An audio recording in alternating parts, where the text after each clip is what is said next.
논술팀의 대표입니다. 반갑습니다. 오늘 좀 표정도 좋으신 것 같아서 웃으시는 분도 계시고 일단 설명회를 지금 이제 뭐 시즌이고 하다 보니까 아주 많이 다니실 거예요. 근데 보통 이제 입시 설명회를 하면 뭐 그래프라든가 뭐 숫자 뭐 이런 걸 많이 보시잖아요. 그래서 보통은 이제 들으실 때는 뭐 그런 거구나 하는데 이제 사실 집에 가시면 남는 게 별로 없으십니다. 그래서 오늘 저는 이제 약술논술에 관해서만 제가 이제 설명을 드릴 거고요. 그리고 기준은 가천대를 기준으로 말씀을 드릴 거고, 그 차이점이라든가 이런 것들은 제가 하나씩 다 찝어 드릴 거고요. 그리고 일단 설명의 목표는, 일단 제 수업을 뭐 듣건 안 듣건 그걸 떠나서, 약술논술이 사실은 엄밀히 말하면 이제 뭐 의대나 약대가 있긴 하지만, 일반 학생들이 보는 약술논술은 중위권 또는 중상 또는 중하, 이런 친구들이 많이 보고 있기 때문에, 이 전형이 이제 우리 아이들이 만약에 그 정도 점수대라면 해볼 만하다라는 어떤 이미지를 좀 심어드리고 싶어요. 그래서 하나씩 좀 제가 천천히 말씀을 드리도록 하겠습니다. 이제 보통 이제 우리가 입시에서 성공한다라고 하는 걸 볼 때 보통은 이제 자기가 어떤 위치에 있는지를 먼저 좀 아는 게 좀 중요한 것 같아요. 그래서 저도 이제 현역으로 이제 학생들하고 지금도 전체 수능 수업도 하고 약술 수업도 하고 같이 병행을 하고 있는데 사실은 뭐 학생의 현재 위치가 낮다고 해서 뭐 그 친구한테 뭐 무시할 이유도 없는 거고 그런데 문제는 자신의 현재 기준은 전혀 고려하지 않고 이제 목표라든가 이제 계획이 조금 이제 과하게 이제 높은 그런 상황들이 좀 많이 있더라고요. 그래서 일단은 지금 제가 말씀드리고 싶은 건 현재 예를 들어 중위권 정도의 내신이라면 이제 어떤 학교가 좀 가능할까 타당성이 있어 보이는지 그걸 좀 하나씩 좀 말씀을 드리도록 할게요. 일단 뭐 많이들 아실 겁니다. 종합하고 교과하고 논술, 정시까지 쭉 있는데 그냥 약술 논술은 논술이에요. 그래서 약술 논술은 이제 우리가 편의상 약술 논술이라고 우리가 이제 부르는 거고 그냥 전형 자체는 그냥 논술 전형인데 그 논술 전형 안에서 일반적으로 알고 계시는 인문하고 수리하고는 좀 연결이 있는 좀 쉬운 논술이라고 생각을 해주시면 되고 논술 전형이라는 것 자체는 그냥 내가 정시로 갈 수 있는 뭐 예를 들어 내가 건대를 정시로 갈 수 있는데 건대 논술을 치는 건 이건 넌센스잖아요. 그러다 보니까 논술이라는 걸 현재 내가 정시로 갈 수 있는 학교 또는 뭐 내신으로 갈 수 없는 학교 그런 학교를 논술로 일단 좀 업그레이드하는 그런 과정 그런 전형이라고 생각을 하시면 아주 편하실 것 같아요. 자, 입결만 가지고 볼 건데 지금 요거 좀 말씀을 드릴 건데 일단은 제가 숫자를 지금 써놓긴 했는데 이게 이제 학교마다 그 계산 방식이 조금 다르기 때문에 예를 들어서 뭐 가천대 같은 경우는 정시에서 탐구는 하나밖에 안 들어가요. 그러다 보니까 이 숫자를 맹신할 수는 없는데 그냥 이 큰 틀에서 한번 비교를 해보면 여기서 보통 경희대 모르시는 학교는 없으실 겁니다. 제가 중간에 가천대를 넣고 국민대, 생명대 쭉 있는데 교과는 내신으로만 가는 거죠. 교과는 내신으로만 가고 종합은 이제 서류 평가가 비교과 평가가 들어가게 되고 정시는 수능으로 가는 거죠. 자, 70%라는 말은 10명이 교과로 들어갔을 때 그 10명 중에 7등이 1.82 정도라고 보시면 되죠. 경희대는 그러면 10명 중에 교과로 들어간 친구 중에 7등은 1.82. 물론 여기서의 내신은 학교 내신이라고 보기는 좀 힘들어요. 아까도 말씀드렸지만 학교마다 산수 방식이 조금 다르기 때문에 정시 같은 경우가 경희대가 이제 90.7이 나오고 가천대를 보면 교과 70이 2.76이에요. 2.76. 그러니까 실제로 가천대에서 교과로 들어가려면 2점대 후반부터 3점대 초반 친구들 그런 친구들이 이제 가천대를 간다고 보시면 되고 당연히 국민대는 더 높겠죠. 10명 뽑았으면 2.7 이렇게 나오고 상명대가 다 아실 건데 사실 상명대 약술 논술이 있긴 있어요. 있긴 있는데 전형도 뭐 시험이 그렇게 어렵지는 않아요. 제가 이따가 좀 비교해 드릴 건데 문제는 상명대는 너무 조금 뽑아요. 학생들을. 그래서 과별로 막 2명, 3명 막 이러다 보니까 경쟁률이 가천대처럼 막 1000여 명 이상 뽑는 학교하고 좀 비교할 수 없는 상황이라고 보시면 될 것 같아요. 그러면 지금 여기서 이제 제가 이런 흐름을 좀 보여드렸는데 이걸 논술로 만약에 본다면 예를 들어 가천대 경영학부 전부 경영학부입니다. 보면은 논술로 입학한 친구들 중에 10명을 뽑았으면 그 10명 중에 9등한 친구가 내신이 5.5입니다. 가천대 같은 경우는 내신이 전혀 들어가지가 않아요. 제로예요. 그래서 논술 100인데 5.5. 그래서 실질적으로 이따 제가 쭉 표로 보여드릴 건데 대부분 합격생들이 어디에 있냐면 4점대부터 5점대, 6점대. 그러니까 내신 4, 5, 6. 이건 학교 내신이랑 비슷하게 보셔도 될 것 같고 그리고 실제로는 6등급까지도 꽤나 있는 걸 볼 수가 있으시고요. 뭐 사실 뭐 7등급 이상에서는 제 학생들 중에 합격 사례가 있기는 한데 사실 그렇게 많지는 않아요. 그래서 보통 이제 우리가 생각하실 때 4, 5, 6등급에 좀 최적화된 전형이다. 일단 그렇게 알고 계시면 될 것 같고, 첫 해 때 상명대가 이제 26학년도가 2년차 있었어요. 그래서 저는 이제 첫 해 때 상명대 논술 준비했는데 학생들 중에 참 안타깝고 솔직하게 말씀을 드려야 되니까 첫 해 때 제가 가르친 학생 중에 합격자가 없었어요. 그래서 저는 어떻게 생각했었냐면, 야, 어차피 상명대는 좀 레벨도 있고 문제도 좀 어렵고 그러다 보니까 더더군다나 얘네 같은 경우는 이제 내신도 들어가거든요. 그러니까 내신이 들어가니까 어차피 비슷한 애들이 모인다면 내신으로 좀 변별이 생기나 보다라고 생각을 했었는데, 그러니까 작년 이맘때쯤에 이제 상명대에서 발표한 결과를 보면 똑같습니다. 큰 차이가 없어요. 그러니까 내신보다는 그냥 논술. 그러니까 내신이 의미가 없다라는 것도 제가 이따 좀 이제 수식으로 좀 보여드리도록 할게요. 그래서 이걸 일단 보시면 지금 현재 내신이 뭐 예를 들어서 4, 5, 6대다. 그럼 사실 갈 수 있는 데는 수도권에는 거의 없다라고 보시면 될 것 같고, 좀 말씀을 드리면 수원대 같은 경우가 4점 초반대, 거기가 아마 이제 교과로 들어가면 아마 걸릴 것 같고, 서경대 같은 경우가 특이하게도 25학년도 때 3점대 후반이 좀 걸리긴 했었어요. 3점대 후반. 그러니까 지금 현재 4점을 넘었다. 사실은 수도권이나 서울에서는 좀 힘들지 않겠는가, 이렇게 이제 생각이 되어집니다. 자, 27학년도 정시 수시인데 전체 정원이 4,800명 정도예요. 지금 가천대가. 그 중에서 이제 논술을 1,039명인데 인원은 계속 늘고 있어요. 근데 가천대 같은 경우가 인원이 이렇게 많은 거고, 대부분은 보통 뭐 200명, 300명 이제 이렇게 이제 되어 있다라고 보시면 될 것 같습니다. 논술 인원이 이 정도다라고 보시면 될 것 같은데, 근데 제가 아까 시작할 때 가천대 기준으로 설명을 드린다고 했었는데 그게 왜 그러냐면, 원래 약술 논술이 있기 전에는 아마 어머님들 중에 아시는 분도 계실지 모르겠는데 적성고사라는 게 있었어요. 적성고사라는 걸 학생들을 뽑을 때가 있었는데 그게 이제 폐지되고 가천대가 중심이 되어서 이제 논술을 만들었죠. 그게 이제 지금 알고 계시는 약식 논술인데, 첫 해 때는 학교들이 별로 없었어요. 지금 한 15개 정도 되는데 아마 계속 늘어날 건데 현재는 15개 정도인데, 첫 해 때는 학교도 별로 없고 그래서 가천대가 시험 문제 개발을 하고 여러 학교들한테 이제 뭐 영업 아닌 영업 비슷하게 이제 쭉 돌린 거죠. 비슷한 레벨의 학교들한테. 그렇게 해서 시험 문제의 유형이라든가 전형의 방법이라든가 이런 것들이 가천대하고 거의 90% 이상 대부분은 아주 비슷하다라고 생각을 하시면 될 것 같아요. 물론 문제, 기출문제를 보면 조금씩 물어보는 포인트가 다를 수는 있는데 큰 틀은 거의 비슷하다. 근데 여기서 말씀드리는 건 국민대는 좀 제외입니다. 그것도 이따 제가 말씀을 해드리도록 할게요.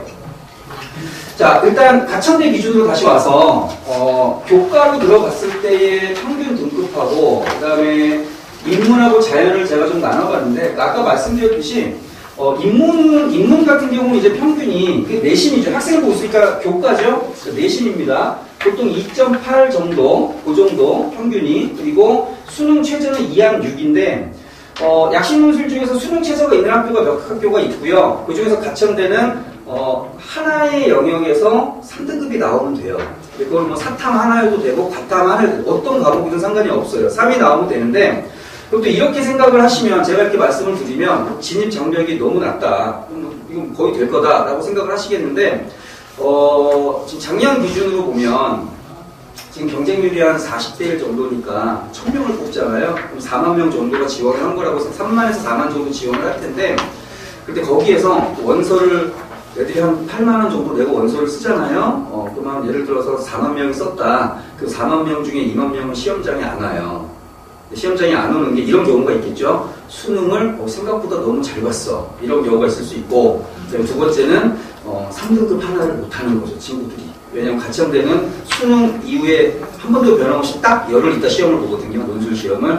그러니까는 못 와요, 학생들이. 그럼 실제로 수능은 뭐 당연히 준비를 해야 되는 건데, 수능을 높이는 거, 수능 점수를 체계적으로 순서대로 쫙 높이는 건 해야 될 일이지만 너무 힘들잖아요, 사실은. 그러니까 실제로 수능 점수가 시험날 내가 예상했던 것보다 너무 잘 나와서 가천대 따위는 보지 않겠어, 논술시 관심 없어졌어, 이런 친구는 있겠죠. 있겠지만 거의 없다고 보시면 될 것 같습니다. 왜냐면 비슷한 친구들이 쓰는 데기 때문에 대부분은 3등급 하나를 못 맞춘다. 좀 이해를 하실지 모르겠습니다. 3등급 하나를 우리 애가 못할 거라고 하시겠지만 반 정도가 못합니다. 실제로. 제가 그것도 다시 말씀을 드리도록 할게요.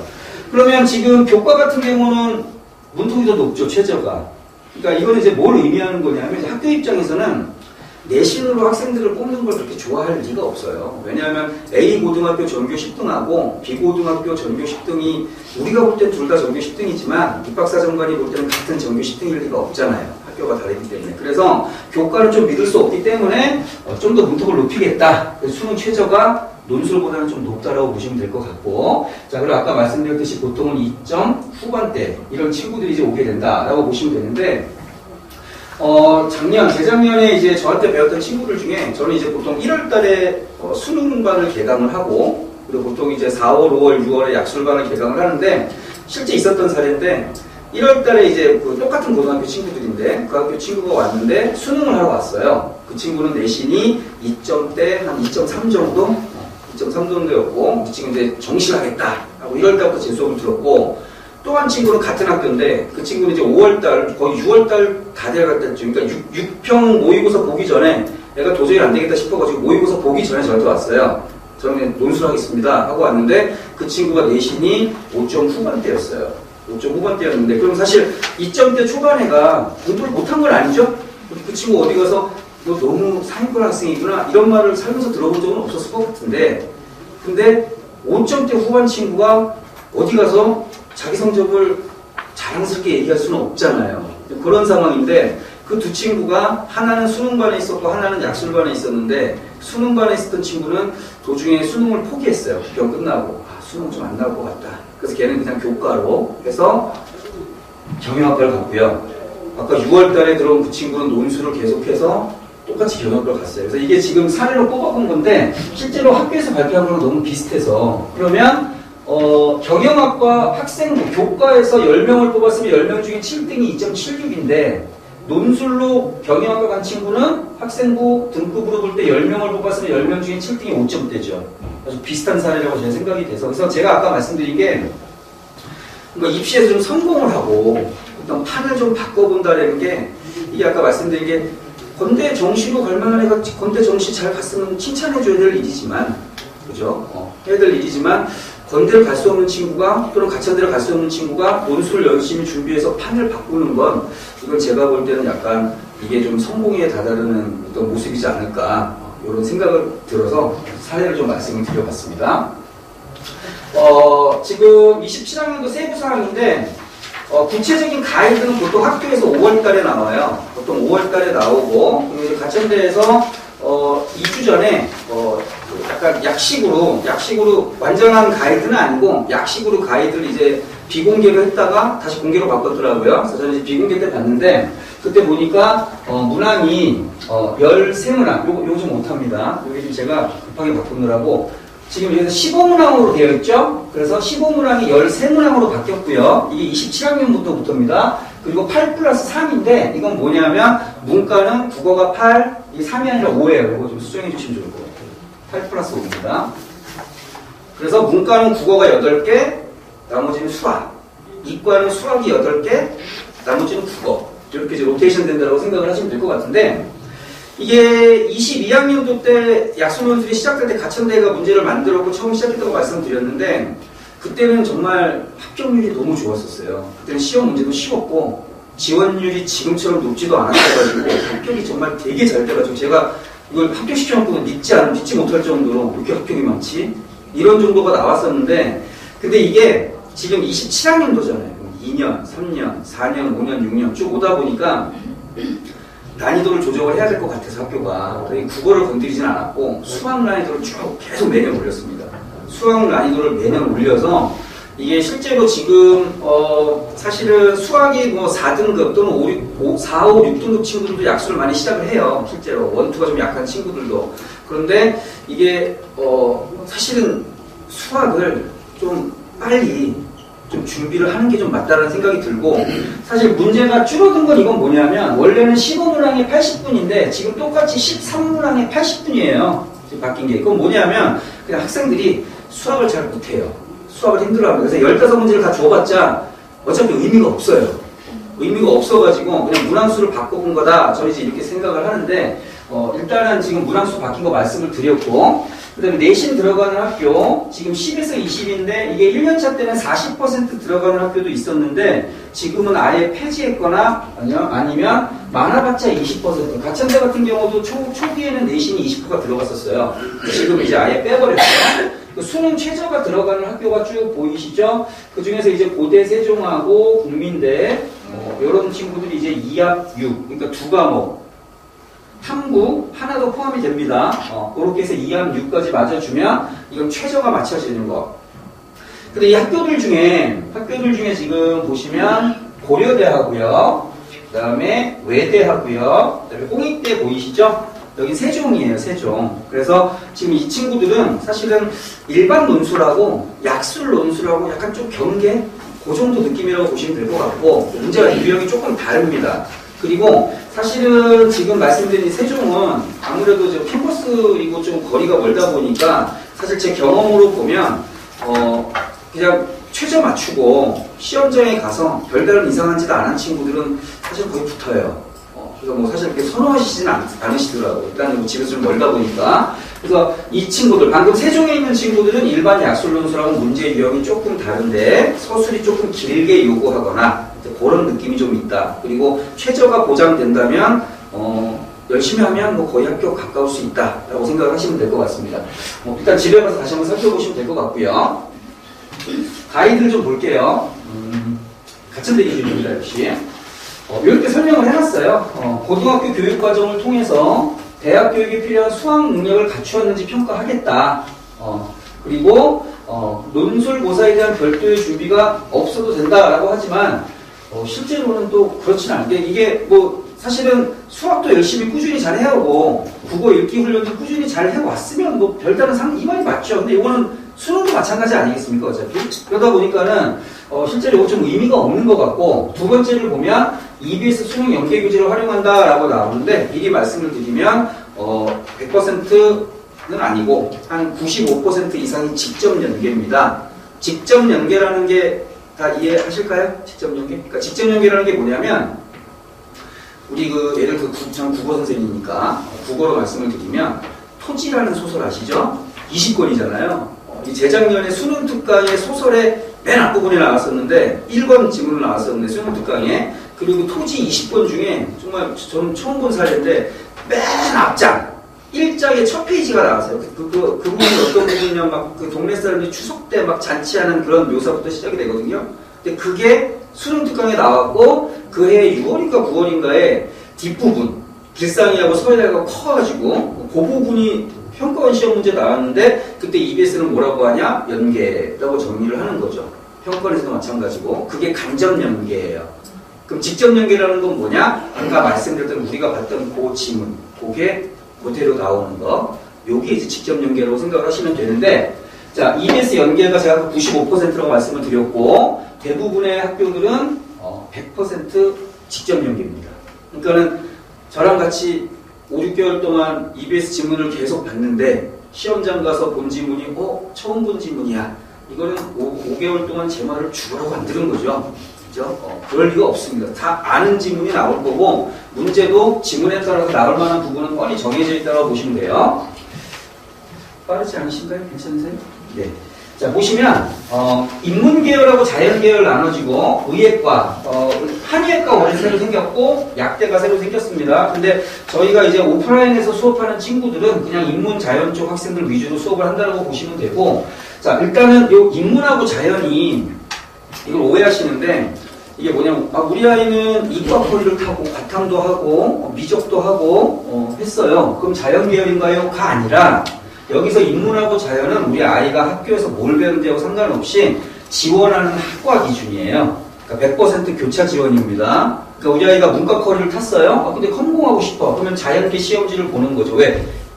과를 지원해야 되잖아요. 미리 과를 지원하죠. 선지원이잖아요. 선지원이고 최저를 맞춘 친구들이 가서 시험을 보는 거기 때문에 선지원이기 때문에 내가 자연계열, 이과 계열의 과를 지원을 했으면 이과 시험지는 당연히 수학이 많겠죠?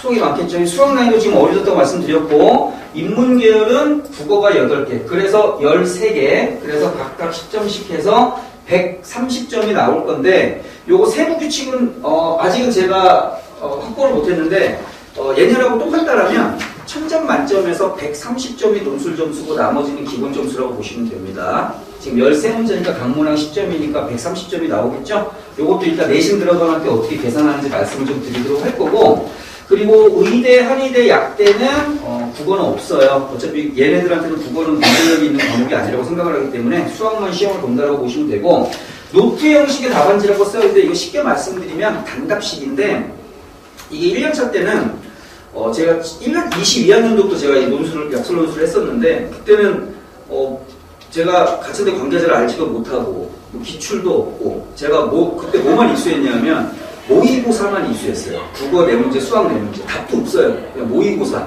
그것만 입수했는데, 그걸 보고서 이거 도대체 서술하라고 물어보긴 했는데 답을 도대체 어떤 식으로 써야 되는 거냐 고민을 엄청 했던 기억이 나는데, 단답식이에요. 100% 단답식이고, 그러니까 2어절 이상 되는 답은 거의 없다고 보시면 돼요. 거의 단어. 많아봤자 5글자, 6글자, 2글자, 요렇게. 대신에 그 단어를 2개나 4개를 순서대로 쓴다거나, 요런 식의 이제 조건을 걸게 되겠죠. 자, 그게 이제 논술 가이드라 그 주된 내용이라고 보시면 될 것 같아요. 이게 좀 중요한데, 26학년도 논술 입결은 아직 안 나왔어요. 그러니까 작년 겨울에 시험 본 학생들은 아직 안 나왔고, 25학년도 걸로 제가 먼저 말씀을 드릴 건데, 아마 문항 개수가 바뀐 것도 요것도 좀 큰 변화가 있었을 것 같아요. 제가 볼 때는. 근데 아직 발표를 안 했기 때문에 25학년도 걸로 보면 25학년 때는 15문제입니다. 그죠? 우리 아이들이 이제 몇 문제로 시험 보도록 했죠? 13문제. 얘는 지금 15문제 기준이에요. 15문제. 자, 경영학과 볼게요. 50명 뽑았죠? 경쟁률이 47대인데 경쟁률 신경 쓰지 마세요. 신경 안 쓰셔도 됩니다. 제가 이따 다시 이유 말씀드릴게요. 자, 학생부 등급, 이건 의미 없죠? 지금 논술 입결이니까 논술로 붙은 친구들의 내신을 그냥 산정한 것 뿐입니다. 이거 의미 없는 거예요. 의미 없고, 자, 논술 점수 70이니까 경영학과에서 만약에 10명을 뽑았으면 10명 중에 7등이 114점. 작년에 몇 문제였다고 그랬죠? 15문제 150점 해서 114점. 그리고 9등한 친구는 112점. 어렵지 않으시죠? 그죠? 이거 보시면 되는 거니까. 자, 요렇게 본다면, 그럼 실제로 15문제 기준으로 봤을 때는 문과 같은 경우는 11개를 넘으면 거의 합격선. 그리고 자연계열 같은 경우는 보통 9점 후반대나 10개를 넘으면 합격선. 이렇게 나온다고 보시면 될 것 같아요. 자, 예비순위를 보시면, 이게 사실은 예비순위가 1년차, 2년차 때는 뭐 사실은 좀 거의 없거나 막 거의 붙거나 그랬는데, 지금 예비순위 좀 돌죠. 예비가 좀 돕니다. 독점자가 많다는 건데, 이것도 지금 어떤 영향을 미쳤는지 이것도 뒤에 차근차근 말씀을 드릴게요. 그 결론을 보면 논술 합격이 90%니까 10명 뽑았다 9등을 볼 때 인문은 평균 10.9개, 자연은 평균이 9.8개. 근데 이때는 자, 13문제나 15문제로 좀 헷갈리시겠지만, 왜냐면 비교 대상이 필요하니까 15개 중에 자연은 수학이 10개. 이때는. 그리고 국어가 5개. 그 인문은 거꾸로겠죠? 국어가 10개. 그럼 인문 친구들 보세요. 인문 친구들 국어 만점 받고 수학 하나 맞으면 거의 합격입니다. 근데도 떨어지죠. 근데도 애들이 떨어지는 거예요. 근데 그건 이제 제가 볼 때는 일단은 좀 그 인문을 쓴 친구 같은 경우는 전략만 좋으면 제가 볼 때는 합격 가능성이 정말 너무 좋아요. 그래서 사실 가천대 같은 경우는 전과라는 거 아시죠, 어머니? 전과가 뭐냐면 과를 바꾸는 건데, 일반 대학교에서 과를 바꾸는 거는 가능은 한데 그렇게 쉽진 않거든요. 근데 가천대는 전과가 100% 열려 있어요. 예를 들어서 국문과를 갔어. 근데 2학년 때 성공 갈 수 있어요. 아무런 제약이, 그 친구가 술 먹고 학교 빠지고 이런 거 안 하고 정상적으로 학교만 다녔으면, 시험만 보고 정상적으로 다녔으면 무조건 전과가 가능한데, 이거 100% 오픈되어 있는데, 근데 어머님들이 좀 불안하신가 봐요. 그래서 저는 이제 수학을 못하면 합격을 해야 되겠다. 수학을 너무 못한다. 그럼 2개를 해야죠. 수학을 빨리 일찍 시작을 하고, 2번째는 인문 써야 돼요. 가천대만.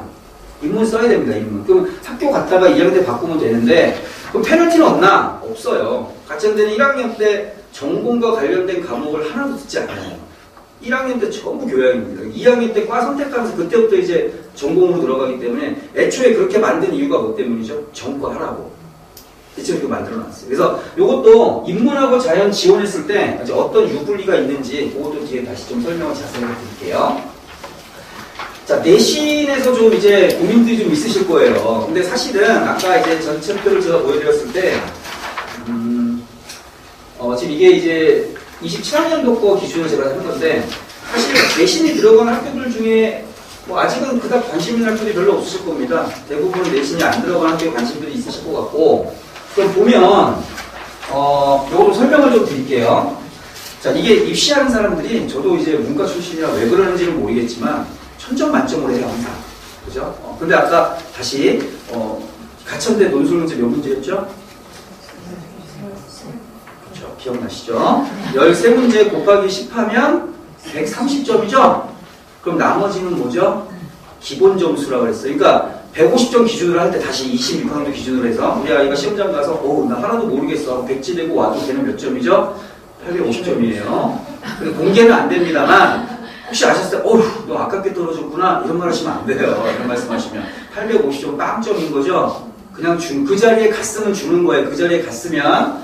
자, 그러면 1000점 만점으로 보겠어요. 1000점 만점이니까 논술이 80이다 라는 말은 800점이네요. 그죠? 800점인데 15개면 논술이 150점이죠? 그럼 650점은 기본 점수. 자, 조금 이제 헷갈리기 시작하시죠? 지금 숫자 나오니까. 교과가 20%니까 얘가 200점. 그럼 되게 커 보이잖아요. 그럼 1000점 만점에서 내신이 200점이면 우리 애는 좀 불리한 거 아닌가라고 생각을 하실 텐데 지금 수원대 기준인데 수원대는 이래요. 수원대는 15문제, 그러니까 150점에 650점 기본 점수, 내신 200점 들어가는데 요렇게 해놓고 또 표는 이렇게 만들어놨어요. 배점이라고 하는데 배점 1등급이 100이니까 얘는 곱하기 2하면 200이죠? 그죠? 1등급이니까 얘는 1등급이니까 얘는 200점 만점인 거잖아요. 근데 사실 이렇게 보면 안 돼요. 요 안에 엄청나게 쪼개지겠죠. 근데 그거 무시하고 1등급, 2등급만 보겠다. 그러면 2등급인 친구는 얘보다 1.75를 빼겠다. 페널티 주겠다. 그러니까 1.75니까 얘도 곱하기 2 해야 되겠죠? 1.75 곱하기 2 하면 너무 어렵죠? 3.5 정도 나올 겁니다. 3.5. 그러면 그냥 보시면 돼요. 3.5 빼고 3.5 빼고 3.5 빼고 이렇게 나가는 겁니다. 그죠? 그런데 갑자기 7등급 가니까 7.5죠.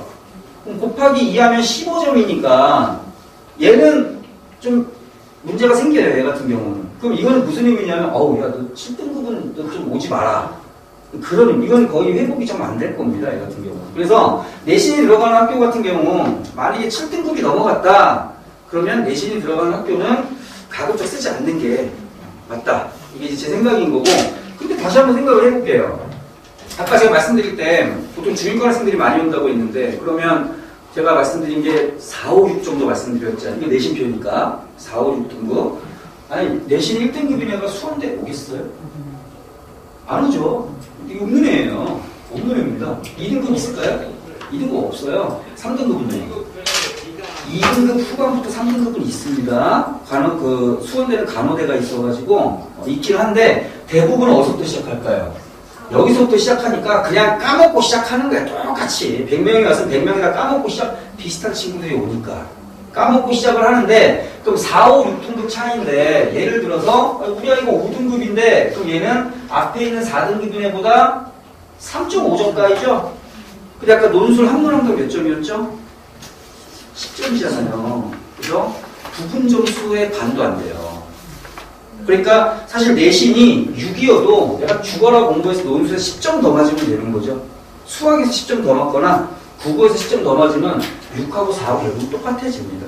그런 느낌이라고 생각을 하시면 돼요. 그래서 약술논술은 그냥 내신이 반영이 되고는 있지만 신경 안 쓰셔도 상관없을 것 같다. 하지만 7등급이 넘어가면 좀 고민하고 아니면 뭐 저랑 수업을 하신다면 저하고 좀 생각을 좀 같이 나눠보고 그 다음에 지원을 하면 되지 않겠는가 이런 생각을 하고 있어요. 아까 말씀드린 환산 방식이고요. 사실 이거를 어려운 건 아닌데 숫자가 좀 이해가 안 되신다 그럼 그냥 이 이미지만 있으시면 될 것 같아요. 내신 뭐 7등급 아니면 상관없구나 그렇게 정리하시면 될 것 같습니다. 자, 학교 정리해준 거 보시면 될 것 같고요. 자, 국어 말씀 먼저 드릴게요. 자, 수특 수학 독서원 연계지문에서만 나오나 맞아요. 맞는데 이게 가천대 같은 경우는 원래는 이제 1, 2, 3년 차까지는 100% 직접 연계, 100% 수능 연계 그렇게만 나왔었는데 최근에는 교과서에 있는 내용이 일부 포함이 되기 시작했어요. 근데 그 걱정 안 하셔도 되는 게 화작에서만, 화법과 작문만. 그러니까 실제로 화작은 우리 친구들 공부할 거 없는 거 아시죠? 국어 선생님들 중에 화작 그렇게 열심히 수업하시는 선생님 별로 없어요. 저도 국어 가르치지만 그러니까 화작은 계속 훈련을 하면 됩니다. 계속 훈련을 하면 되고 나머지는 아는 것이 나온다 이렇게 보시면 되고. 자, 독서 고난이도 연계지문인데 오늘 이제 학생들이 없으니까 우리 학생들이 독서할 때 가장 싫어하는 게 너무 뻔하지 않을까요? 과학이죠? 두 번째가 경제죠.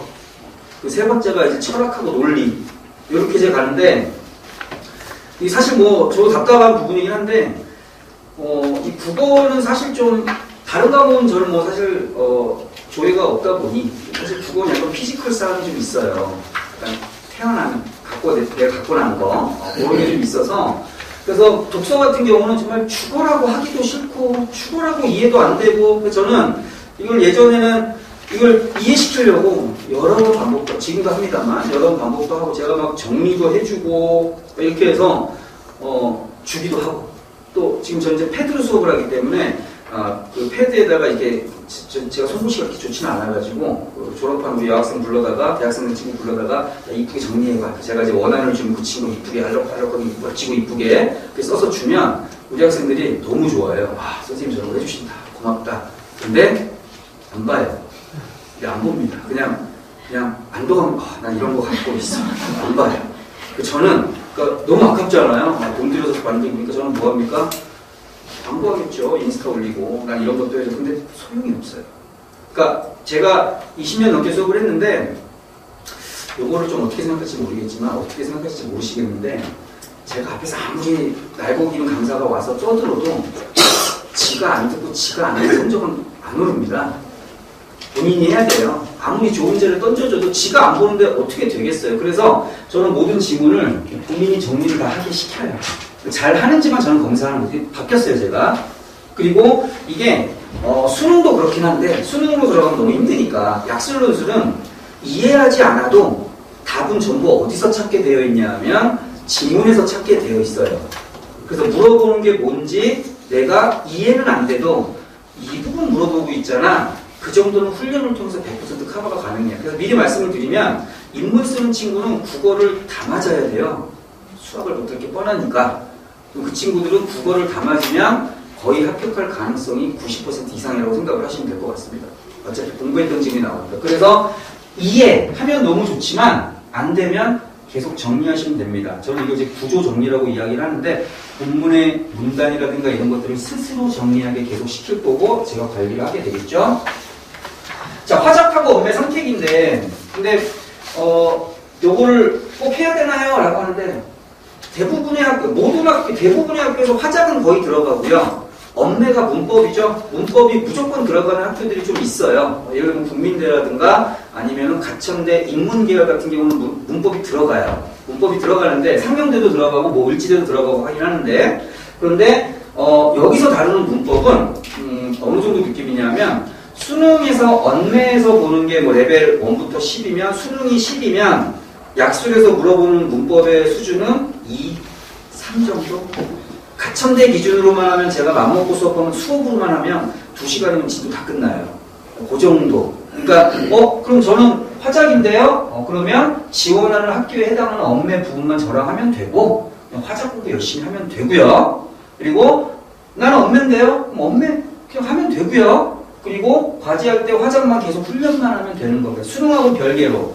그러니까 수능에서 내가 화작을 선택했는데 뭐 엄매로 가겠다, 엄매인데 화작으로 그거 상관없다라는 말씀을 지금 드리는 거니까 본인이 수능에서 끌고 가야 될 점수, 수능에서 끌고 가야 될 선택 과목은 그냥 갖고 가셔야 되는데 제가 이게 자꾸 수능을 왜 말씀드리냐면 수능은 끝까지 가셔야 돼요. 우리 학생들이.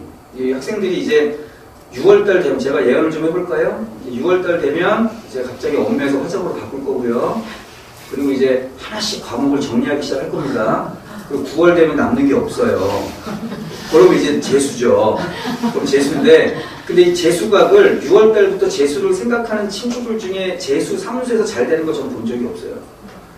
그게 정말 내가 3학년 때 다 갈아 넣어서 너무 힘들었는데 3월달에 3학년 때 나는 전부 내 모든 걸 다 갈아 넣어서 이런 친구들은 재수한단 말을 못해요. 무서워서. 그냥 설렁설렁한 애들이 그냥 웃으면서 재수한단 말을 하는 거죠. 너무 뻔하잖아요. 그죠? 그러니까 애들이 수능을 해야 되는 이유는 이 논술시험 저랑 공부해서 100% 합격률이면 제가 아니, 수능 보지 마 라고 이야기할 텐데 그게 아니거든요. 제가 어떻게 그런 말씀을 드리겠어요. 그래서 수능까지 가져가셔야 됩니다. 수능까지 가져가셔야 되고 애초에 범위가 중복돼요. 뒤에서 다시 말씀드릴게요. 자, 인문논술은 문제 문항이 어떻게 나오냐면 그 발문이 논증하라 또는 서술하라, 요약서술하라. 그러면 논증이 뭐냐면 제시문을 주고 논증이 주장하라예요. 근데 주장만 하면 안 되니까 근거도 있어야 되겠죠? 그러니까 제시문이 나오는 거죠. 그래서 논술, 인문논술은 보통 800자, 짧으면 600자, 그래서 1000자를 넘어가는 그런 것도 있고, 수리논술은 약간 지금 좀 융합도 있고 그렇긴 한데 그냥 어려운 수학 문제 집어주고 풀이 과정 다 써봐. 이렇게 물어보기 때문에 인문 수리하고 약수를 혼동하시면 안 되고요. 아까도 말씀드렸지만 시험 문항 자체가 다르죠. 국어 같은 경우는 찾아 써라예요. 논증하라가 아니라 찾아 써라. 답이 있다고요. 제시문에. 수학도 단답식은 아닙니다. 수학은 서술인데 단계에서 학교에서 요구하는 그 부분을 정확하게 표기가 되어 있으면 돼요. 그것도 이따 예시답안을 제가 보여드리도록 할게요. 그래서 약술논술이 인문하고 수리논술하고는 다르고 이런 친구들 있죠. 이과를 지원하는데 우리가 있는 자연계 쪽인데 수리논술도 같이 하고 싶어요. 하면 좋죠. 너무 좋은 거죠. 왜냐하면 입시는 줄이면 집중이 되는 것 같지만 입시의 폭을 줄이면 사실은 자기의 선택도 줄어드는 거거든요. 그래서 요거를 최대한 펼치는 게 좋은데 그게 뭐 여러 가지 어떤 여건상 가능하다면 여러 가지 이렇게 펼치는 게 좋긴 한데 쉽지는 않으니까 시간적인 여건도 있고 그래서 보통 이제 이거 많이 물어보시더라고요. 병행할 수 있냐? 그거는 이제 학생 역량이고 저는 뭐 전혀 무리 없다고 생각을 하고 실제로 그런 친구들 많이 있었어요. 괜찮습니다. 수능 끝까지 가셔야 되고요. 그래서 아까 제가 말씀드린 게 약술이 온전하게 수능 대비를 할 수는 없죠. 저는 국어를 20년 했는데 수능하고 약술이 완전히 똑같다라고 하면 제가 사기치는 거죠. 당연히 다르죠. 문제 레벨도 다르고 수준도 다른데 그리고 범위가 정해져 있는데 공부 방법이 다를 수밖에 없을 건데 근데 어쨌든 최근에 보면 작년 26학년도 수능도 보면 연기율이 상당히 높아졌어요. 그래서 한 지문에 수능 특강 독서하고 완성이 있는 지문 두세 개의 배경 지식이 들어가는 문제도 작년에 출제가 됐었거든요. 그래서 약술 준비를 하면 수능을 잘 볼 거다라고 제가 말씀드릴 수는 없지만 일단은 모든 지문을 수능 방식으로 설명할 수밖에 없어요. 저는. 그러니까 수능 수업이랑 큰 차이는 없습니다. 대신에 제가 약술 수업 때 기출 문제를 수능 기출을 푼다거나 뭐 사설 모의고사를 끌고 와서 푼다거나 그럴 이유는 또 없죠. 연계 지문을 수능식으로 접근하기 때문에 수능 수업이 된다는 거라서 수업을 들으면 수능에서 더 떨어지거나 아니면 더 문제가 생길 일은 없어요. 대신 유지 이상은 돼야지 맞는 거죠. 유지 이상은 수업도 마찬가지고 그러다 보니까 연계 교재만으로 저는 수업할 수밖에 없고 사실 저는 변형도 잘 쓰지 않습니다. 왜냐하면 있는 지문 가지고 있는 문제 가지고 똑같이 공부를 해야지 시험장 가서 변형을 하는 건데 변형될 걸 예상해서 또 변형한 건 변형한 거 공부해서 또 변형한 걸 보는 거잖아요. 저는 가급적이면 원문을 반복시키는 방향으로 지금은 좀 방법을 쓰고 있어요. 자, 그리고 논술 주요 대학 중에서 수능 최저 하나 3등급, 2개 3등급. 그러니까 애초에 약술론 준비를 하면서 국어하고 수학이 될 거고 거기에서 저는 이제 학생들한테 계속 영어나 탐구해라 계속 제가 쪼아요. 해야 된다. 수능까지 가려면. 그러면 또 어떻게 또 얼추 수능이 또 맞춰지는 거라서 이렇게 생각을 하시면 될 것 같고 요거는 학생들이 타협을 원할 때 동의해 주시면 안 된다는 걸 제가 좀 말씀드리고 싶어요. 과목 정리하고 싶어 할 때 대부분은 약간 합리적인 선택이 아니라 도망갈 가능성이 크거든요. 요거는 타협을 가급적이면 하지 않는 방향이 좋지 않겠는가라고 저는 생각을 하고 있어요. 간호학과하고 메디컬학과 정리를 해봤고요. 학교 내용만 좀 보시면 될 것 같습니다. 가천대 같은 경우는 거의 간호과 77명 뽑죠. 상당히 많이 뽑습니다. 범위하고 가천대 기준으로 말씀을 드릴게요. 자, 국어는 1학년 국어라고 되어 있는데 요걸 오해하시면 안 돼요. 1학년 국어니, 우리 아이는 지금 국어책 버렸는데 그럴 필요가 없으신 게, 지금 우리 1학년 때 우리 애들 출판사별로 국어책 갈랐던 거 기억하시죠? 그래서 학원에서 뭐 무슨 출판사 모으고 그랬을 거예요. 내신 대비할 때 2학년 때까지. 그러면 그 출판사가 뭐냐면 검정교과서라고 하는데, 검정교과서가 뭐냐면 교육부에서 야, 올해 교육 개정할 건데 이런 내용으로 1학년 국어책 구성해 라고 하면 뭐 20개 출판사에서 우리는 이렇게 해요 지원을 하죠. 그리고 거기서 패스하면 그게 검정교과서죠. 그 검정교과서는 다 다르죠. 내용에 있는 지문도 다 다르죠. 근데 학생 목표는 똑같겠죠. 가이드를 교육부에서 줬으니까. 그게 이거예요. 문학독서, 합법작문, 문법령 요겁니다. 그러니까 사실 쓸데없는 말이죠. 그냥 수능에 나오는 애들 똑같이 나온다라고 보시면 되는데, 단 제시문은 어디서만 뽑아 쓰겠다? 수능 특강, 수능 완성에서만 뽑아 쓰겠다. 간단하죠? 자, 수학은 1하고 2만 들어갑니다. 왜냐하면 아까 모든 약술은 교차 지원이 가능해요. 모든 약술은 교차 지원이 가능한데, 근데 입시 원서 쓸 때 말씀드리는 거죠. 근데 예를 들어서 국민대 같은 경우는 자연계를 쓰려면 미적이 필요하고, 그리고 뭐 대부분의 의대나 약대 같은 경우 약술능술인데 쓰려면 미적이 필요해요. 범위에 들어갑니다. 거기서 좀 구분이 되는 거고, 나머지 교차 지원이 가능한 학교는 전부 다 공통적으로 배우는 거잖아요. 1하고 2. 그리고 수학은 안 들어갑니다. 1학년 때 우리 아이들이 배우는 게 수학, 그리고 1하고 2로 가죠. 그리고 이제 미적하고 확통을 다시 쪼개지잖아요. 그죠? 1, 2가 공통적으로 들어간다. 최저학력 기준은 일반적으로 논술을 쓰는 친구들은 여기 보시면 됩니다. 그래서 한계 3등급, 뭐 과들이 좀 있어요. 뭐 바이오, 의예, 한의학과 뭐 이런 친구들이 있긴 한데 얘네들은 좀 이게 높죠. 과는 그냥 스스로 찾아보시는 게 좀 맞을 것 같긴 한데, 아까 말씀드렸듯이 전과가 100% 가능하다고 말씀드렸지만 안 되는 과가 있죠. 예를 들어서 주야간의 교차가 안 되고, 요런 친구들. 예를 들어서 요거 보면 간호학과나 유아교육과나 요건 사범대 쪽이잖아요. 그죠? 그러니까 요거는 티오가 정해져 있대요. 그러니까 더 늘릴 수도 없고 줄일 수도 없는 거죠. 학교 입장에서는. 그러니까 요런 데는 안 되고, 그러니까 메디컬 계열 쪽은 안 된다. 메디컬 쪽은 그냥 뭐 국문과 가든가, 뭐 컴공 가든가, 아니면 국문과 갔다 컴공 가든가, 그 계열만 된다. 라고 생각을 하시면 될 것 같습니다. 이것도 자세히 있으니까 보시면 될 것 같고요. 그리고 전과는 아마 좀 긴가민가 하실 건데 제 말이 100% 맞습니다. 이거는 제가 학교 관계자하고 여러 번 얘기했던 거고, 그냥 전화해 보시면 돼요. 논술로 국문과 들어가다 바꿔도 됩니까? 친절합니다. 의외로 친절해요. 그러니까 궁금한 거 있으시면 그냥 학교 전화해 보시면 되고요. 기출 분석을 좀 볼게요.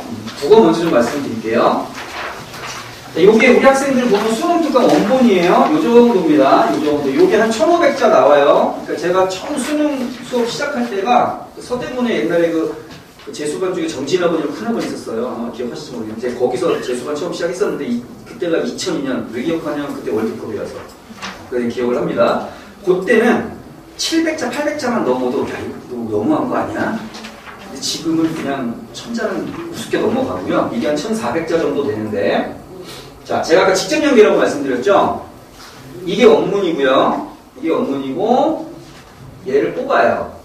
그러니까, 시험지에 쓰지 않은 애를 드러낸다라고 보시면 되는데, 예를 들어서 이런 거죠. 자, 가에 대해 얘기할게. 가에는 A가 있고 B가 있어. 그리고 A 주르륵, B 주르륵, 보통 구조가 이렇게 되는데, 자, 가에 대해 얘기할게. A가 있어. A 주르륵, B 날려버리는 거예요.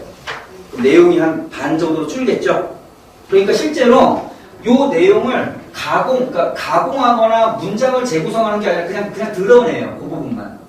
그 부분만 드러내면 반 정도 줄어요. 반 정도. 이게 지금 2,500 정도 되는 게 다 1,000자에서 800자. 여기까지 줄어듭니다. 여기까지 줄어들고, 그러다 보니까 약술 논술은 100% 직접 연계고, 아까 말씀드렸지만 수능 연계율은 평균 50에서 51, 2 왔다 갔다 하거든요. 그러니까 학생들이 공부한 게 수능에서도 나올 거란 소리죠. 그러면 시험장에 갔는데 호랑 논쟁 이 첫 줄 보고 이게 뭐지? 아니 그런 친구가 있을 리가 없다니까요. 말이 안 되잖아요. 이거 두세 번 보고 들어갔을 텐데. 두세 번을 보고 들어갔을 텐데. 자, 시험 문제를 보시면 이거 실제 기출입니다. 이렇게 물어봐요. 자, 볼게요. 뭐 이거 보실 필요 없으시죠? 자, 찾아서 순서대로 써라. 찾아서 쓰랍니다. 찾아서. 그러니까 인문 논술은 주장하는 거니까 창의적인 답변이라든가 아니면 뭔가 좀 참신한 천천하기까지 뭐 쉽지 않을 것 같긴 한데요. 어떤 전개나 이런 것들이 좀 필요할 것 같긴 한데, 그러니까 얘는 답이 정해져 있죠. 그러니까 문제를 푸는 애가 자신의 주관적인 해석에 의해서 답을 쓰면 안 됩니다. 찾아쓰라고 했잖아요. 찾아쓰라고. 근데 문제는 여기에 나온 요런 얘기들, 뭐 청각적 이미지나 요런 것들, 요런 부분들에서 다 수능 개념이 다 나와요. 그러니까 아까 말씀드린 게 이 시를 저는 공부했겠죠? 그럼 이 시에 대해서 저는 개념이라든가 수능식 접근 방법으로 수업을 하게 되고, 그럼 학생들이 수능 준비하는 것처럼 느껴지지만 사실은 이거 풀려고 준비하는 거예요. 수능 수업을 하고 있지만. 자, 독서 같은 경우도 아까 말씀드렸지만 과학기술하고 경제 너무 싫어하죠? 똑같습니다. 자, 그래서 아까 하나만 더 알려드리면 지문은 100% 직접 연계인데 내용을 압축하는 게 아니라 그냥 드러낸다. 이해되시죠? 그리고 약술에서 물어보는 이런 문제들은 지문 밑에 있는 문제들은 수능 특강 원본에 있는 선지, 그 다음에 보기 이런 것들이 재조합돼서 문제로 다시 나와요. 비슷한 거예요. 그러니까 완전 생뚱맞은 걸 끌고 와서 문제로 내지는 않는다는 거. 그거는 이제 그런 느낌으로 보시면 될 것 같아요. 자, 수학 쉽다라고 하는데 이제 지금 아마 시작됐을 건데 보통 이제 3월 후반부터 가천대에서 이제 전국에 있는 학교를 거의 대부분 도는 걸로 알고 있어요. 돌면서 이제 약술 논술 가천대 모의 논술 시험을 행사를 해요. 아마 여기도 아마 몇 개 학교는 5월달, 6월달에 아마 할 거고 이게 한 여름 때까지 진행이 되는 걸로 알고 있는데 아까 13문제, 15개에서 이제 13개로 줄었죠. 근데 모의 논술 시험을 보면 국어 4문제, 수학 4문제를 물어봐요. 근데 정말 이렇게 내도 될까 싶을 정도로 모의 논술 문제를 쉽게 냅니다. 모의 논술 문제를. 그러니까 학생들이 시험지 딱 보고 오면 너무 쉬워. 근데 지금까지 제가 가천대 관계자한테 들은 걸 보면 모의 논술에서 애들 다 잘 만점 받았다고 그러거든요. 다 맞은 친구가 그러니까 만점 사례가 없어요. 모의 논술에서. 그리고 심지어 실제 시험에서도 아까 15문제잖아요. 만점 사례가 없습니다. 그러니까 80분 안에 15문제를 못 풀어요. 지금 수업 더 어려워졌잖아요. 더 못 풀어요. 그러니까 문제 줄인 거죠. 만점이 없어요. 근데 실제로 학생들 어떻게 저는 좋은 거는 뭐냐면 애들이 그럼 약술 논술 많이 지원하겠구나. 저한테 수업을 듣든 안 듣든 상관없이 저는 좋습니다. 첫 번째. 두 번째, 안 좋은 건 뭐냐면 너무 쉽게 생각을 해요. 그 수능 특강 수학을 보면 레벨 1, 2, 3 있어요. 오셨으면 들으시면 되고 1, 2, 3, 1이 제일 쉽고 2가 어렵고 레벨 3가 이제 곤란해도 그렇게 보시면 되는데 약술 논술 1, 2년차 때는 레벨 1이었어요. 문제가 거의. 그리고 레벨 2 정도까지가 나오는데 지금은 레벨 1은 사라졌어요. 근데 지금 녹화 중이긴 하지만 같이 좀 치사한 게 레벨 1으로 모의고사를 만들어요.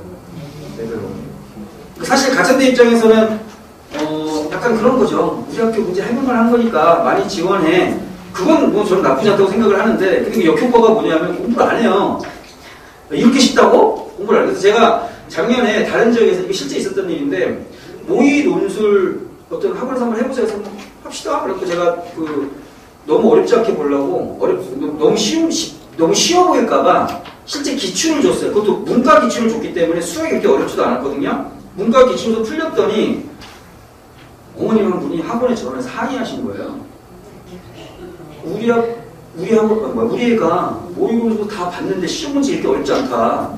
기출인데 이거 너네 문제 어렵게 내서 학생들한테 학원 다녀야 된다고 하려고 어려운 문제 낸 게 실제로 제가 받았던 컴플레인입니다.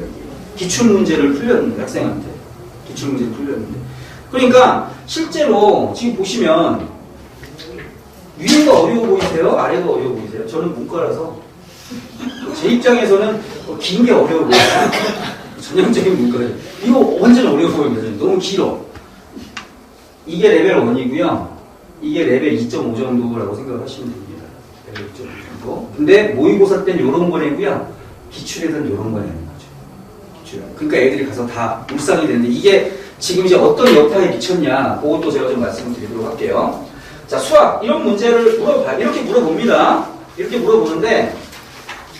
물어보는데 이게 가천대에서 제시한 해설 그리고 이제 모범 답안이죠. 이건 뭐냐면 풀이를 이렇게 써도 되고 요렇게 딱 네 줄만 써도 답인데 풀이 중에 얘네들은 꼭 있어야 돼. 요거 그러니까 요거 썼으면 답인데 우리 수능은 그냥 한 문제에서 객관식이니까 뭐 찍어도 맞추는 친구들 많잖아요. 찍시는 거 엄청 좋아하잖아요. 애들. 오늘 엄마 찍어도 다 맞췄어. 막 좋아. 뭐 그런 친구도 있잖아요. 얘는 그런 게 안 되죠. 그냥 찍든 뭐하든 내가 계산식이 이상하든 간에 답만 어떻게 나왔으면 무조건 점수를 다 주잖아요. 4점. 근데 얘는 답은 1점이에요. 이게 3점, 4점, 2점 이렇게 올라가죠. 이렇게 올라가면 그러니까 요렇게 길게 쓰든 짧게 쓰든 요 안에 요 부분이 있으면 각각의 부분 점수를 주겠다. 이해가 되실까요? 요게 이제 수학의 흐름이라고 보시면 돼요. 그래서 수학 선생님들 중에 나쁘다는 게 아니라 정말 기발하시는 선생님들이 있어요. 여러분. 야, 되게 어려운 문제인데, 야, 왜 이렇게 어렵게 풀어? 이렇게 풀면 답 쉽게 나와. 너무 훌륭하신 선생님이지만 여기서는 큰일 나죠. 그럼 이 풀이의 방식이라든가 이 흐름은 누가 정해주냐? 수능 특강, 수능 완성에 보면 개념 파트가 있어요. 그 개념에서 이런 수식은 이렇게 전개가 돼. 그게 가장 보석 같은 부분이라고 보시면 되고, 그게 정석입니다. 그걸 끌고 온다고 보시면 돼요. 그래서 우리도 예전에는 그냥 원투만 쉬운 문제들만 나오니까 그냥 원투 막 돌리고 수업을 했었는데 지금은 수학 같은 경우는 100% 직접 연계는 아니에요. 수학은 변형입니다. 또는 수능 특강에 있는 개념에서 문제를 생산하기도 하고 두 문제를 묶기도 해요. 융합으로. 그러다 보니까 지금은 저희 같은 경우는 개념은 수능 특강에서 뽑고 그리고 문제는 보통은 수능 기출에서 끌었어요. 지금 올해 그 작업이 거의 마무리돼 있어요. 그래서 우리 개강하면 바로 그 새로운 수학 교재로 시작이 될 거라서 또 그렇게 보면 또 수학 같은 경우도 원투에 한해서는 수능식 수업이 가능하다. 그렇게 생각을 하시면 될 것 같아요. 자, 이게 아주 쉬운 거지. 누가 봐도 쉽잖아요. 문제도 깎고요. 그죠? 이건 뭐 저를 위한 문제 같고요. 이런 거는 뭐 이렇게 세 단계로 하면 답이 나오는 경우도 있는데, 뭐 누가 봐도 어려워 보이잖아요. 그러니까 실제로 해설을 보면 이렇게 나와 있고, 요 안에서 이제 요거 이제 학생들이 써주면 답이 나온다. 그럼 이제 각각 부분 점수. 그래서 이게 예를 들어서 나는 여기까지밖에 못 풀어. 그럼 1.5는 주겠죠. 나는 중간은 모르겠는데 어떻게 답은 나오는데 그래도 얘는 4점은 받는 거예요. 그래서 아까 제가 말씀드린 게 내신에서 내가 쟤보다 한 등급이 낮아봤자 그래봤자 3점인데 여기서 요거 한 줄 쓰면 2점에서 4점이 왔다 갔다 하는 거기 때문에 내가 열심히 하는 거에 따라서 내신은 큰 변별이 없다. 그래서 저는 큰 변별이 없다가 아니라 그냥 상관없다. 저는 그렇게 생각합니다. 어느 정도는. 자, 27학년도를 보면 지금 이게 어제 이제 각 학교들이 기출문제들을 다 발표를 했어요. 우회적인 통로로 발표를 해가지고 국어는 변화가 없어요. 모든 제가 아직은 정리를 못했는데 이제 뭐 책자로 나올 거고 국어는 정리를 못했는데 제가 쭉 훑어봤더니 큰 변화가 없고 수학은 역시 예상한 대로 난이도 레벨 1은 없고요. 레벨 2부터 나오는데 레벨 3는 또 안 나와요. 레벨 2에서 3 정도? 중간 정도? 그러면 그게 그 문제가 더 많아. 그러면 간호학과 시험 문제예요. 나머지는 다 똑같다라고 보시면 됩니다. 자, 그러면 시험장에서 우리가 당락을 결정짓는 건 국어를 빨리 풀어야 됩니다. 수능을 잘하는 친구가 약속연수 국어를 잘할까요? 수능 국어 잘하는 친구가? 당연히 잘하죠. 뭘 기대하십니까? 당연히 잘하겠죠. 근데 문제는 걔는 하던 대로 어떻게 할까? 읽고 풀겠죠? 걔 국어 다 풀고 나면 수학 풀 시간 없을걸요? 걔는, 그죠? 그래서 국어는 그냥 알고 들어가서 이쯤은 이거 물어보네 요쪽 이렇게 가야 되고요. 국어 빨리 다 하고 나머지 수학 한두 개 맞으려고 인문 같은 경우는 한두 개 맞으려고 여기 쏟아야 되고요. 여기 쏟아야 되고 자연계 같은 경우는 물론 더 많이 맞아야 되겠죠. 그런 흐름이 좀 보입니다. 자, 요거를 제가 좀 말씀을 드릴게요. 지금 15문항 기준이에요. 이거 26학년도니까 지금 내년 27학년도, 올해 27학년도부터는 8+5로 바뀐다고 제가 말씀드렸죠. 이건 지금 15문항 기준인데 왜 인문이 더 합격 가능성이 훨씬 높냐? 이거 가천대만입니다. 뭐 3.6대 뭐 이런데 그렇게 하시면 안 되고 가천대만인데 저는 이렇게 했어요. 그러니까 인문한 친구들은 애초에 뭐 둘 중에 하나겠죠. 뭐 나는 진짜 인문 쪽 과를 가고 싶거나 아니면 수업 진짜 안 되거나 맞잖아요. 그죠? 그러면 얘네들은 국어는 접근성이 그렇게 떨어지지가 않습니다. 왜냐하면 내가 공부한 걸로 시험을 보기 때문에 수능하고는 달라서 국어는 다 맞아야 돼요. 그건 무조건 다 맞아야 돼요. 근데 물론 다 못 맞는 친구들 많이 있어요. 근데 저는 다 맞아야 된다라고 계속 가스라이팅을 합니다. 무조건. 그러면 수학은 제가 시험 보기 전에 국어 한 5개, 수학 5개 정도에서 세트를 만들어주고 8개 세트를 만들어줄 건데 거기에서 한 문제씩 걸릴 거예요. 국어 하나, 수학 하나 무조건. 그러니까 국어 다 맞은 상태에서 제가 주는 문제로 10개가 나오겠죠? 하나는 양심이 있으면 지가 좀 해야죠. 양심도 없어. 근데 있으면 하나 해야죠. 그럼 합격이 된다니까요. 인문은. 근데 자연은 똑같은 방식으로 가면 자연은 국어가 6개죠. 국어가 6개죠. 수학 한 문제 줬으니까 3문제 더 맞으면 아까 평균이 9.8이고 물론 과마다 다릅니다만 그냥 평균적으로만 봤을 때 그러면 10개가 나오니까 그럼 이게 합격이 돼야 되는데 근데 재작년하고 작년 보면 이렇게 된 친구들 다 떨어졌어요. 그러니까 시험 끝나고 와서 얘기 들어보면 얘 무조건 10개에서 11개인데 왜 떨어졌을까? 왜 떨어졌을까?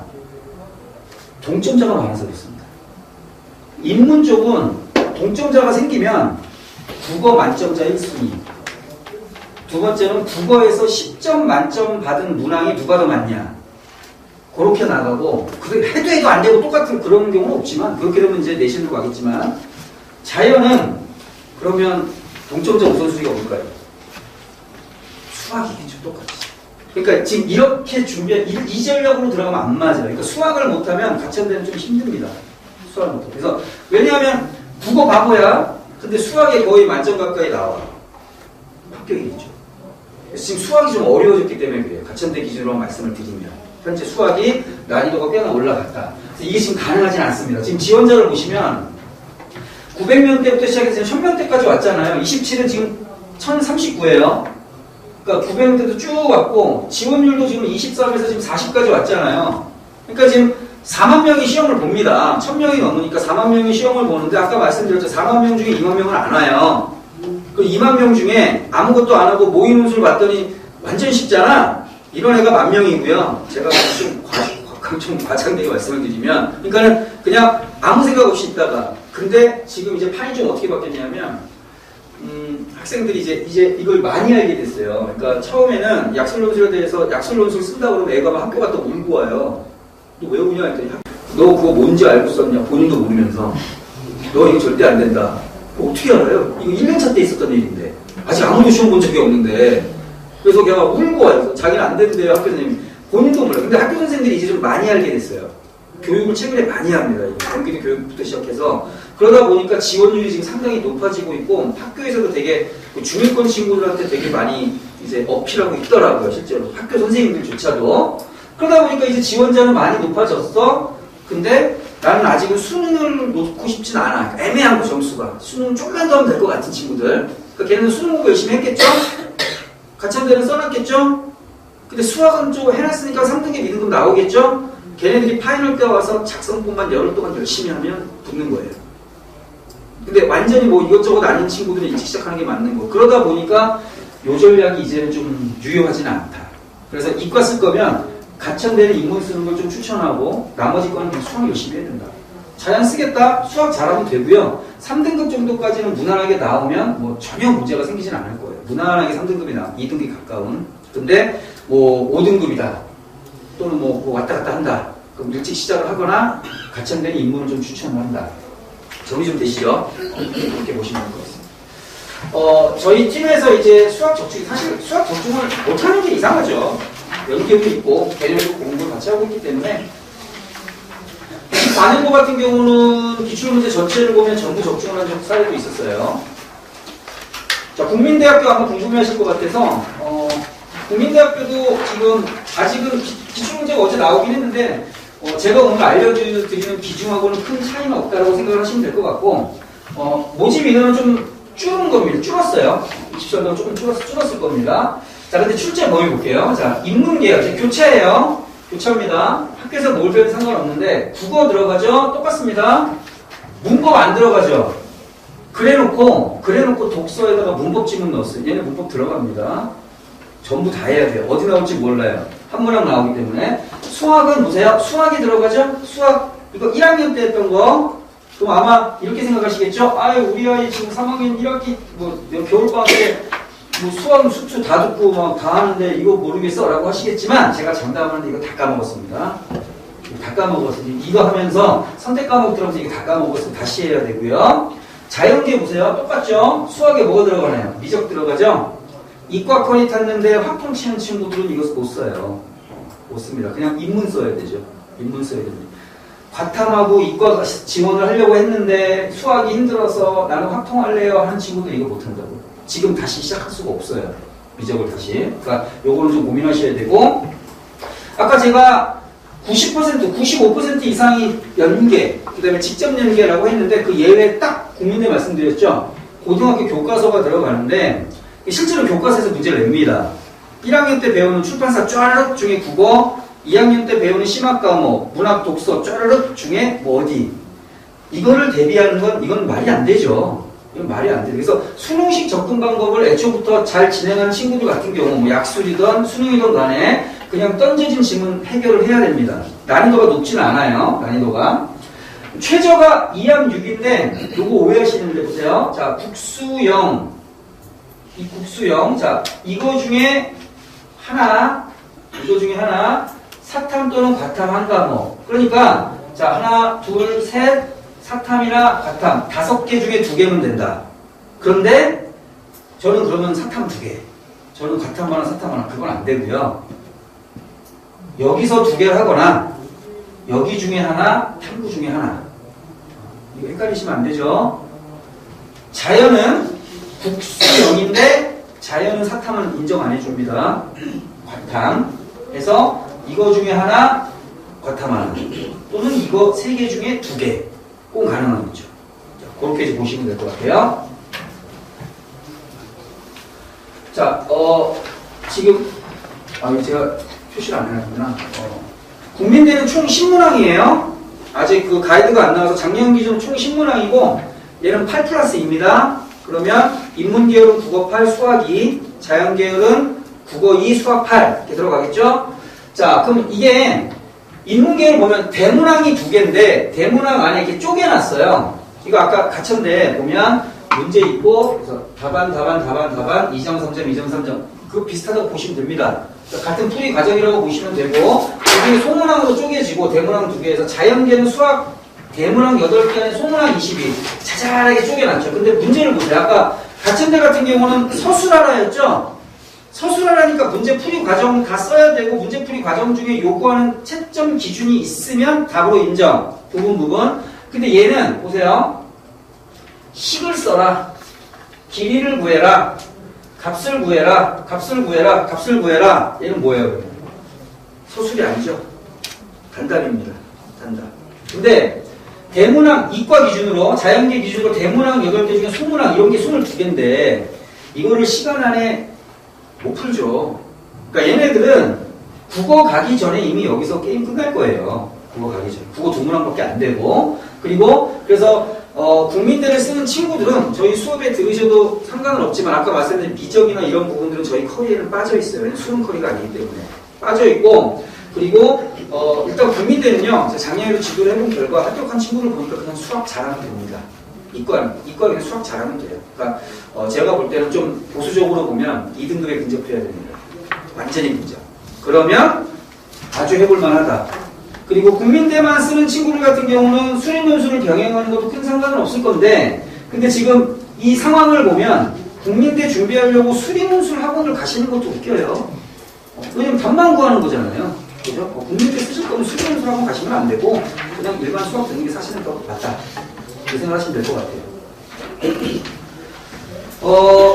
문항을 보면 지금 이거는 작년에 나왔었던 지금 기출이 어젯밤에 공개가 됐어요. 그래서 아직 저 자료에는 포함이 안 돼 있어서 작년에 나왔던 예시 문항인데 지금 노랗게 해놓은 애들이 연계 그냥 노랗지 않은 애들이 비연계 비연계라는 말은 교과서 출제 거의 비중이 50에서 55가 연계 나머지는 수능식으로 접근할 수 있는 문제 그렇게 생각을 하시고 보시면 될 것 같습니다.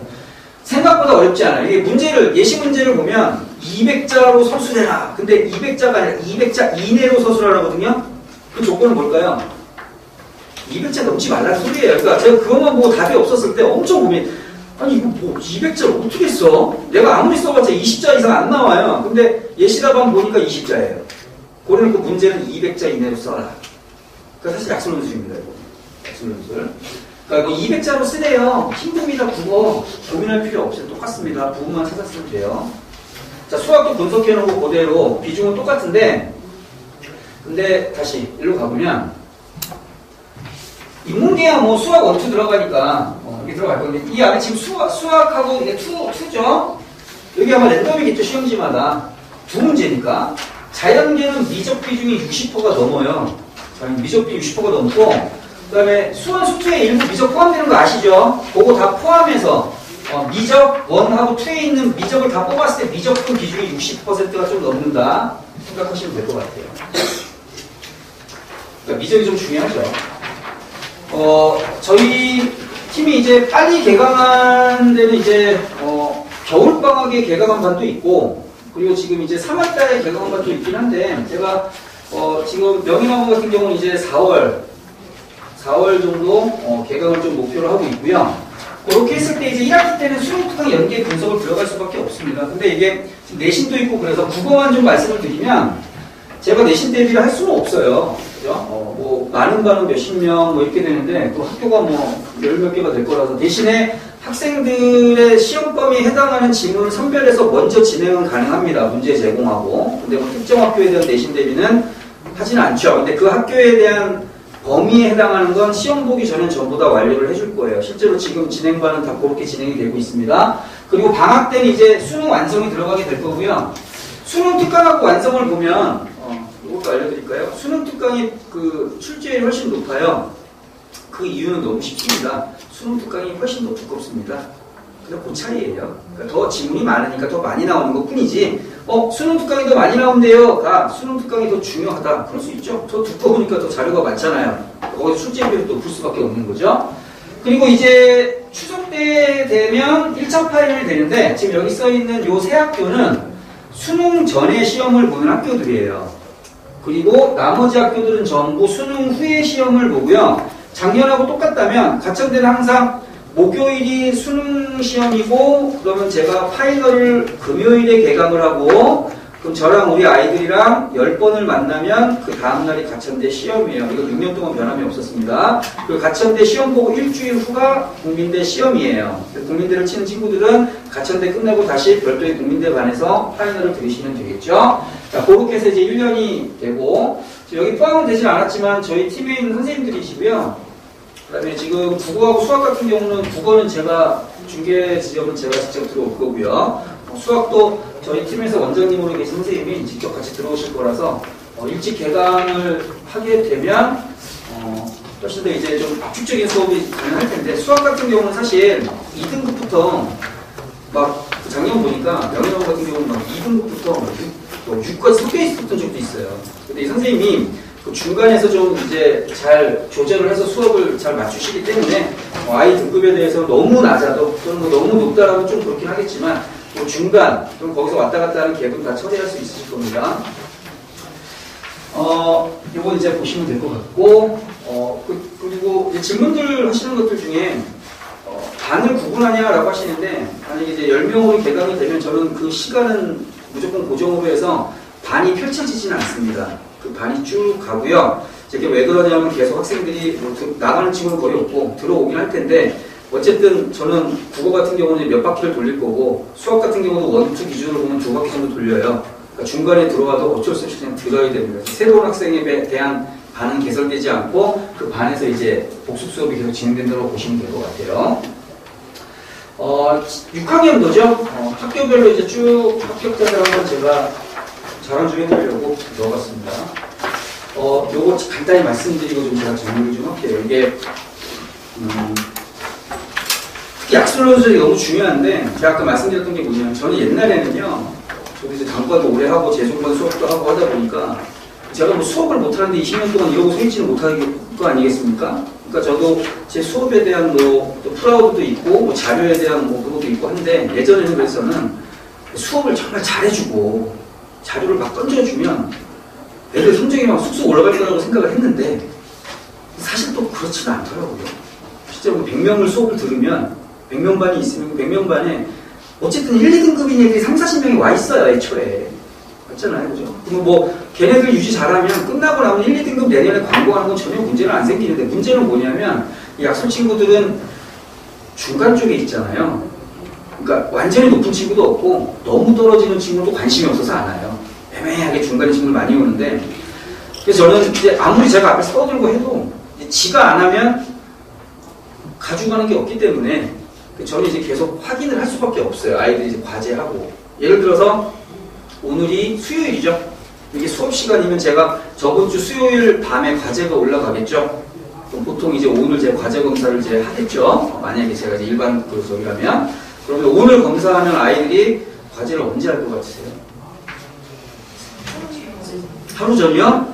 너무 훌륭한 학생이죠. 당일에 하는 친구가 부지기수죠. 그 다음에 반도 못하는 친구. 저는 이게 종이로 할 때는 사실은 이게 종이의 어떤 훌륭함을 저는 부정하는 건 아닌데, 학생들을 공부하고 관련이 있죠. 제가 여기 하루밖에 못 오는데 나머지 6일은 방치되잖아요. 아이들요, 질문, 학원 가서 수업 열심히 듣기를 바라세요? 질문 많이 하시길 바라세요? 애매하시죠? 질문을 할 수 있다는 건 공부한 흔적이잖아요. 요새 애들이 질문을 거의 안 합니다. 질문의 방법이 이렇게 말씀드리면 좀 나쁜 말인데 너무 후졌어요. 이거 몰라요. 이게 질문입니다. 내가 이걸 하다가 이 부분에서 막혔는데 이것 때문에 이렇게 생각하는데 이게 왜 안, 이렇게 질문 나와야 되는데 이거 몰라요. 이 질문 어려워요. 이 수학 문제 풀어주세요. 이거에 익숙해졌어요. 어렸을 때부터. 그러니까 공부를 제대로 못하더라고요. 그래서 저는 이제 패드로 수업을 하는데 그 이유가 계속 관리를 하게 되고, 종이로, 종이를 부정하는 건 아닙니다만 종이로 줬을 때 일주일 학생이 왔을 때 얘가 이 과제를 할 때 몇 분 동안 시간을 썼고 언제 했고 어디서는 모르죠. 언제 했고 몇 번 문제에서 얼마나 머물렀고, 그리고 문제 푸는 과정에서 질문도 가능합니다. 그래서 이제 패드를 쓰게 되는데 이런 걱정들을 많이 하실 거예요. 아휴, 핸드폰 보는 것만 해도 우라통이 터지는데 패드까지 들고 다니면. 근데 사실 애들이 그렇게 된 건 어머님들 때문 아니겠어요? 저도 우리 애들, 저도 이제 학부모니까 우리가 어렸을 때 그러니까 맛있는 거 빨리 먹고 싶어서 뽀로로 틀어줬던 기억이 나는데 그때 익숙해진 거죠. 얘네들을 뗄 수가 없어요. 그러니까 어쩔 수 없다라면 이제 순기능을 활용하는 방법밖에 없는데, 그래서 이제 보시면 여기 이제 제가 보는 화면이고 제가 보는 화면인데 몇 분 공부했는지 다 나오는데, 저는 이제 이거 갖고 계속 일주일 동안 좁니다, 학생들을. 이건 부모님들이 요청 안 하셔도 한 달에 한 번 정도는 제가 링크를 보내드리고요. 그리고 요청하시면 즉각적으로 바로 링크를 보내드리면 아이들이 공부하는 상황 그대로 보실 수가 있고요. 그리고 저 같은 경우는 이제 학생들이 실제 문제 풀이할 때 저한테 질문도 바로 하게 되고, 물론 제가 직답은 못하지만 하게 되고, 그리고 학생들이 공부할 때 어떻게 공부하는지 다 보여요. 그러니까 아이가 패드에다가 문제 풀면서 밑에 뭐 쓰는 거 3초 있다 저한테 뜹니다. 바로 또 뭔 짓 하는지 다 보이고. 그래서 이게 풀이 시간이 지나치게 길면, 저는 처음에 공부 많이 하는 줄 알았더니 들어가 보니까 이 새끼 잤어요. 그런 친구도 있고, 이게 너무 빨라? 그럼 또 찍은 거죠, 막. 어떻게든 제출해야 되니까. 근데 우리 학생들이 이제 방에서 공부한다고 할 때 이제 방문 딱 열었더니 모의고사 막 풀고 있어. 공부 열심히 하는 거라고 생각하시잖아요. 걔가 언제 공부했냐? 문제 풀었지. 심지어 틀리고 있잖아요, 지금. 그죠? 그건 공부가 아니죠. 공부는 사실 여기서도 출발이 돼야 되는데, 이 두 새끼는, 얘는 점수라도 좋으니까, 그래. 너는 복습할 게 없나 보구나. 이 친구는 아닐 거예요. 그죠? 심지어, 이렇게 말씀드리면 그런데 쪽팔려서 지웠습니다. 그죠? 그래서 총학습 시간을 해서 제가 이제 카톡이나 이런 여러 가지로 해서 이제 피드백을 주는데, 예전에는 뭐 혼내기도 하고, 옛날에는 저 서대문에서 공부할 때는 그때 재수반 애들은 막 맞았어요. 맞아도 고맙다고 가고 막 애들이. 지금은 이제 학생들한테 얼굴 붉힐 수도 없고 붉히기도 싫고 그렇잖아요. 그러다 보니까 그냥 간접적으로 이런 구체적인 데이터만 올려주는 애들이 제 경험상 보면 70%는 바뀌어요. 30%는 사실은 답이 잘 안 나와요. 그래서 그렇게 이제 피드백을 줘서 변화시킨다고 생각을 하시면 될 것 같아요. 질문도 마찬가지니까 지금 보시면 이런 식의 이런 식의 이제 풀이와 답이 이런 식의 정리가 나오는데 이렇게 공부하면서 이렇게 자기 공부하는데 만들어지는데 보통 잘 따라오면 한 달 정도 걸리더라고요. 그렇게 되면 이제 공부에 대한 재미가 생긴 친구라고 생각을 하시면 될 것 같습니다. 그래서 저희 팀은 전부 패드를 쓰게 될 거고요.